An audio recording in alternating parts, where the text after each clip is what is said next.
Welcome back. President-elect Trump is expected to meet with House Republicans in Washington this morning. Trump will then head to the White House to meet with President Biden. Trump's visit coming as House Republicans will hold their internal elections today. House Speaker Mike Johnson running for re-election, but some conservative members are considering challenging him for the job as Republicans debate who should be the next speaker. House Democrats are already plotting to sabotage Trump's agenda. Axios reports that Democrats are working to get the money from the Inflation Reduction Act out the door as quickly as possible. Democrats are also pushing the Biden administration to fast-track citizenship and residency paperwork for immigrants. Joining me now is New York Congressman Nick Langworthy, as member of the House Oversight, Agriculture and Rules Committees. Congressman, good to see you. Thank you so much for being here. First, on the internal vote in terms of the Speaker of the House, who are you supporting? Oh, I'm supporting Speaker Johnson for another term. I mean, he has had extraordinary circumstances he's fought under in coming to the speakership. I think he's done a great job, and he's led us back to the majority. And we're ready to get to work with President Trump and pass his America First agenda, the mandate that people gave us in this last election. Well, how much of that work will be undoing what the Democrats are sabotaging right now? I mean, you just saw the Axios story where Democrats are trying hard to sabotage the Trump agenda before he gets in this last 60 days here, before the inauguration. It's not lost. I mean, they're going to use every minute they have on the clock while they're still in power, while Chuck Schumer still has the gavel in the Senate, and they're going to get every last piece of their business done that they can. We have to be poised and ready to lead on day one when President Trump is sworn in on January 20th. I think it's really important that we hit the ground running. We make things happen right away because, things didn't go as well when Congress didn't cooperate with President Trump in 2017. When he first took office. There was too many Republicans, frankly, working against him. Now I think that there's a spirit of cooperation that President Trump hasn't experienced in the past. We're ready to work together. We're all on the same page, ready to lead on day one. No, that's a great point to make, and it's good to hear.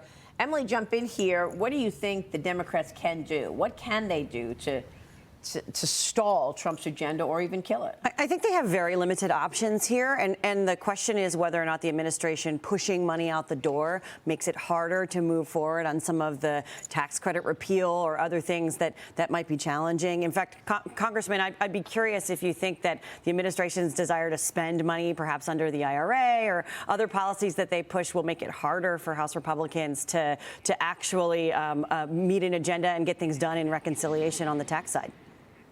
Well, I think reconciliation, continues.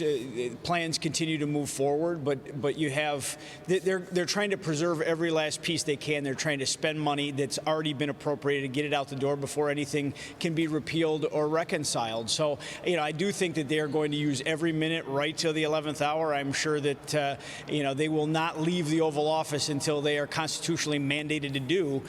But we have to be prepared to, have our policy agenda in full focus. And I think the president-elect has done a terrific job laying out his cabinet, putting the right people in place so that we are ready to go with an administration. We can get those officials confirmed and pass his 100 days agenda when he's ready.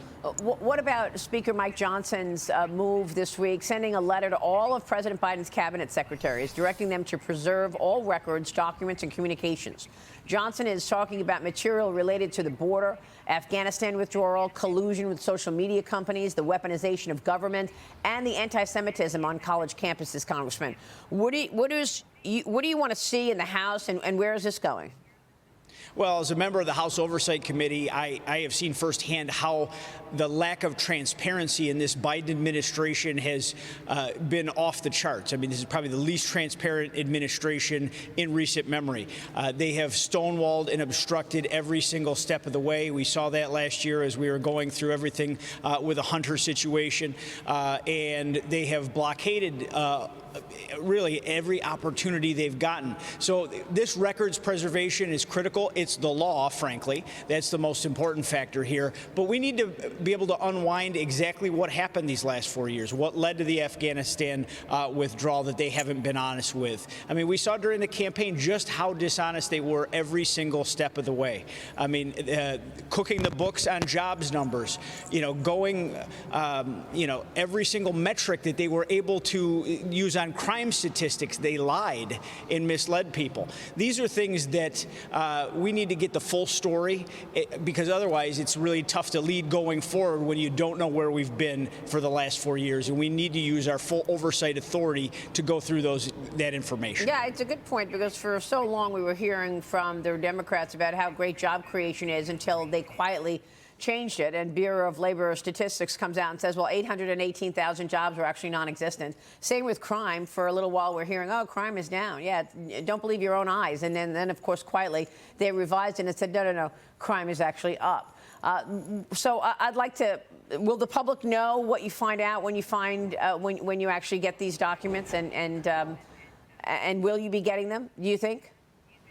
Well, I think this is records preservation going into the end of this administration, into the next. The good news is we keep the gavels. You know, we have the full investigative authority. We can't be stonewalled by Democrats. We can't be stonewalled in the Senate by Democrats anymore. We have a mandate from the people under President Trump's, leadership that we will, put an agenda forward and get things done. But that also includes a very important look back as to what has gone on in this country for the last 4 years that we don't know about, that they've hidden from Congress, and getting those answers is critical to going forward and putting an optimistic future in place. It doesn't appear that Judge Juan Merchan is seeing it that way. The New York judge is delaying a ruling on whether to toss out Trump's criminal conviction in the hush money case. He's delaying it till next week. Trump lawyers are demanding the case be dismissed entirely because he is now president-elect. Congressman, is it possible that this judge delays this sentencing until after the 4 years that Trump will serve in office? I mean, I suppose I have, very low expectations for Judge Merchan. This should be thrown out entirely.